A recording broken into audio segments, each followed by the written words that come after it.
Good morning, friends. Here I come again with another episode of Hibernation, the story of Ekalavya. Since ages, the story of Ekalavya has come to define exemplary discipleship. Ekalavya was the son of a poor hunter.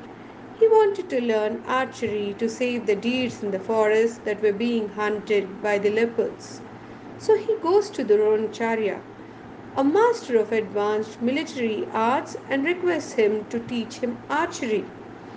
Dronacharya was the teacher of the royal family of Kauravas and Pandavas. In those days, it was a rule. A teacher to the members of the royal family was not allowed to teach the state of art to anybody else.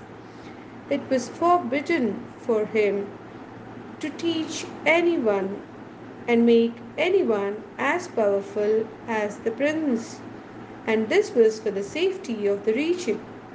But Ekalavya was deeply desired to study under Dronacharya. Dronacharya, bound by the state law, could not accept him as his student. Ekalavya, in his heart, had already accepted Dronacharya as his guru. He went home and made a statue of his guru. Over the following years, with sincerity and practice, he learnt archery and became better than the state prince at the art. He became so good at it that he would hear the sound of the animal, shoot an arrow at it, and claim the animal. One day, while Dronacharya was teaching Arjuna in the forest, he saw a dog whose mouth was shut with an arrow. Dronacharya and Arjuna were surprised to see the dog's mouth sealed with an arrow. Arjuna grew curious and went in search of the archer who did that. After a long search, he comes to know that it was Ekalavya. He goes to Ekalavya and asks him, "My dear friend, who taught you such great archery?" Ekalavya replies that it is none other than Paramapujya Dronacharya. Hearing this, Arjuna was puzzled. He goes up to Dronacharya and informs him. Dronacharya was baffled and confused on hearing to Arjuna. He wondered who the student was. When did he teach him? He neither knows his name nor his identity. He thought deeply to recollect, but could not. Dronacharya, along with his disciples Kauravas and Pandavas, leaves to meet the boy who claims to be his disciple. Ekalavya welcomed his master with great honor and love. He led them to the statue he had made of his Guru Dronacharya. Ekalavya had practiced archery over all the years, considering and believing the statue to be his guru. Dronacharya just couldn't believe his eyes and admired the dedication of Ekalavya. But he was bound by his duties. Do you know?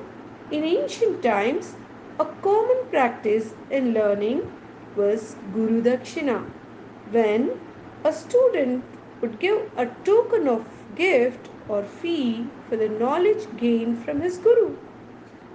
Dronacharya said, Ekalavya, you must give me Guru Dakshina as you claim you have learnt archery from me.